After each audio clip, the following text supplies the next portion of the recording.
headlines. Food Factory, Saturday and Sunday night at 7:30 on ViuTVSix. The hottest local news, trending international stories, weekly review, topics that affect our communities, in-depth analyses and opinions. All that you need is in one place. Weekly review. Sunday night at 9 on ViuTV6. The brightest stars of major football leagues. A chance to watch Europe's top teams in action. Highly anticipated tournaments live on ViuTV and ViuTV6. The best to watch this summer. International Champions Cup 2017. From 18 July live on ViuTV and ViuTV6.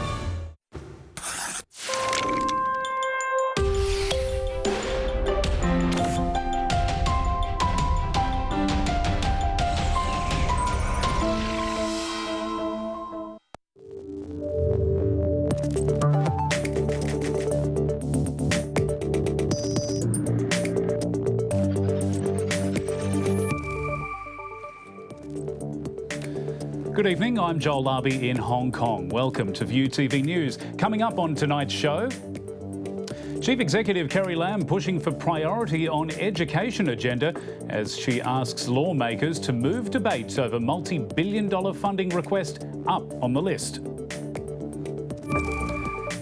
DSE results will be out tomorrow and less than half of students qualify for local universities. And the Trump-Russia plot thickens. Donald Trump Jr. hiles criminal defence lawyer as reports emerge he knew the Kremlin was behind a push for his father to be elected US president. We begin here in Hong Kong, where Chief Executive Carrie Lam wants lawmakers to start discussions for extra education funding sooner so that schools can get the resources in time for the coming school year. Lam said she will request the Finance Committee to move the request for a $3.6 billion funding injection up on the agenda in the hope it can be approved before the legislature's summer recess. Good news for teachers as well, as Lam also announced an extension of a policy that protects their jobs despite a decline in students for more than 2 years. Meanwhile, Lam has refused to confirm reports the whole West Kowloon terminus of the high-speed rail link will fall under the mainland's jurisdiction. When asked if she worried Pan-Democrats would oppose any form of co-locating customs arrangements there, Lam said she wouldn't comment until the details are announced. So for any arrangement that fully complies with the basic law and will bring huge convenience to the people of Hong Kong, I hope members from all political parties will give us a fair hearing in understanding the situation, the justifications before they come to a view, instead of adopting the position that you have described, that is an outright resistance to any form of arrangement. Now, Carrie Lam was also asked if she would pressure the central government to allow terminally ill Chinese Nobel laureate Liu Xiaobo to receive cancer treatment abroad. Here's what she had to say. As far as Mr. Liu Xiaobo is concerned, I don't want to use the word to pressure the central government. This is something within the central government's purview and jurisdiction, and I believe the central government will deal with this situation in a legal and compassionate way. Thank you very much. Well, for the latest on the activists' battle with liver cancer, let's turn to Beijing correspondent Dan Epstein. Well, how exactly the political activist Liu Xiaobo should be treated is dividing China and, well, much of the international community. 2 doctors, one from Germany and one from America, visited him in his hospital. And there, after seeing him, they said that he could safely be transferred to a hospital in America or one in Germany. And this could extend his life because of the different treatment options available there. The Chinese hospital, however, said that he is in no position to be moved anywhere. Now, yesterday at a press conference, spokesman Geng Shuang said that international community must stop using individual cases like this to meddle in China's internal affairs. Now, another point of major controversy is a video which was released on YouTube showing 2 men, apparently the same doctors, and in the video, the German one praising the type of care which Liu Xiaobo is receiving here. Now, the German embassy responded by saying that it was against the wishes of the German man for a video to be taken. This was made clear before he even arrived in China, and this type of treatment is indicative of the level of trust which we can place on the Chinese authorities in handling Liu Xiaobo's case. Now, right now, it's very difficult to know whether he is in fact receiving the best possible care. Only his close family members may know. They are the only ones allowed into the ward where he's being treated. Dan Epstein there. The coroner's court has ruled a doctor's inexperience led to the death of an elderly woman who underwent a bone marrow biopsy. The court heard the two medics who weren't experienced enough in extracting bone marrow were told to operate in 2013. They ended up accidentally jabbing a needle into the upper part of the 75-year-old's hip bone, causing numerous holes and bleeding. This led to blood clots and eventually organ failure. The victim's family has welcomed the ruling and says it won't file a complaint to the Medical Council. Local secondary school students are bracing themselves. DSE results will be out tomorrow. Today, the examination authority revealed that less than half of the 52,000 candidates meet the minimum requirements to enter local universities. Students have to get at least a grade 3 for Chinese and English and a grade 2 for maths, liberal studies and an elective course in order to get into college.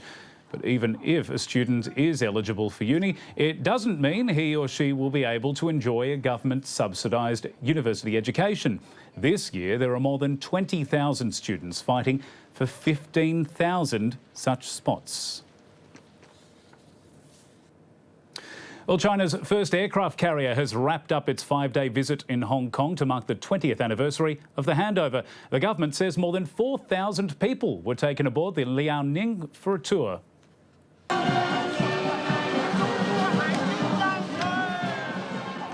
Naval officers waved goodbye to an enthusiastic crowd as the fleet left the People's Liberation Army base on Stonecutters Island, sailing through Victoria Harbour. Chief Secretary Matthew Chung feels the tour has helped Hong Kongers establish their national identity, igniting their passion. He says people, especially younger generations, are learning more about China's modernisation, military and infrastructure developments. Overseas now, and the president's son says he is more than willing to discuss his meeting with a Russian lawyer during the 2016 campaign if lawmakers want to investigate it. Donald Trump Jr. claims he was promised damaging information on the Clinton camp.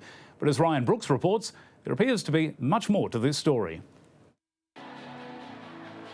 A new wrinkle in the Donald Trump Jr. saga. The New York Times reporting Monday the U.S. president's son was told the Russian government was behind a push to elect his father before the meeting with a Moscow-linked lawyer that sparked concern from American lawmakers. Trump Jr. says he met with that lawyer because he thought they had damaging information about then-candidate Hillary Clinton.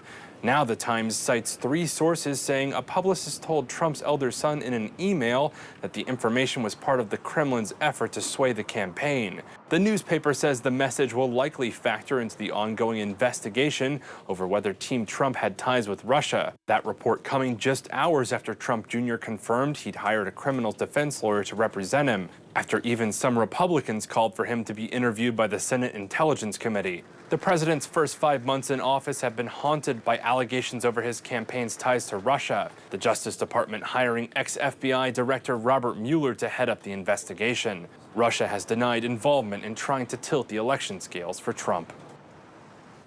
All right, stay with us. The latest from the world of business up next.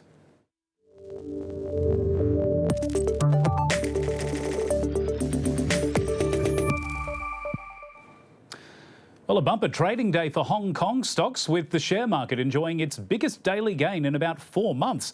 The Hang Seng Index finishing the day almost up 1.5%, bolstered by strong gains in the financial sector. Investors are also anxious to hear what US Federal Reserve Chief Janet Yellen has to say about monetary policy in her testimony later this week.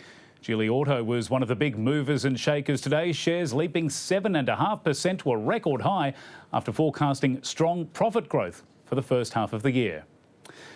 Chinese developer Sunac was also a driving force behind today's market surge. Investors are wanting a piece of the developer after its mega deal to buy hotels and theme parks from property giant Dalian Wanda. Shares in Sunac soared more than 13.5% on the back of the $9.3 billion deal. As for Wanda, traders decided to cash in their profits, with shares tanking more than 7%. Australia says it's ready to ramp up business with the UK post-Brexit. Prime Minister Malcolm Turnbull is eyeing a new free trade deal and wants one in place as soon as possible. He's met with British counterpart Theresa May to discuss just that, along with boosting security ties. We recognise that as Britain moves to completing its exit from the European Union, we stand ready to enter into a free trade agreement with the United Kingdom as soon as the UK is able to do so. But if Britain thought Brexit was good for business, it may need to think twice, because new surveys show major companies there are putting investment on hold while shoppers are keeping their wallets closed. Here's Kate King. We're working on a trade deal which will be a very, very big deal, very powerful deal, great for both countries. It was the headline Theresa May was after, but those who scratch even a little deeper will know any deal can't be negotiated until after the UK leaves the EU in 2019. And Brexit uncertainty continues to weigh on sentiment.